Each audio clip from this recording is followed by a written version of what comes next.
In this video, we will show you how to add GIF to LinkedIn post. To add a GIF to LinkedIn post, it's very easy. First, we can using file method. For example, we have the GIF file on our computers. Okay.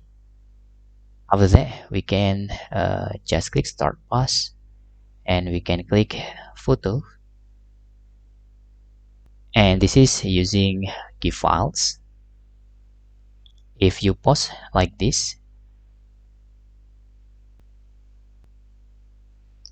it become GIF version on the LinkedIn post, and you can also using embed method, for example using GIF, and select the GIF you want and click share, and just copy GIF link, and you can create the embed method like this.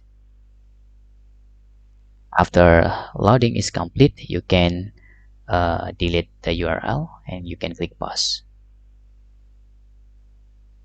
And that's all tutorial how to add GIF to LinkedIn post. Hope this video helpful for you.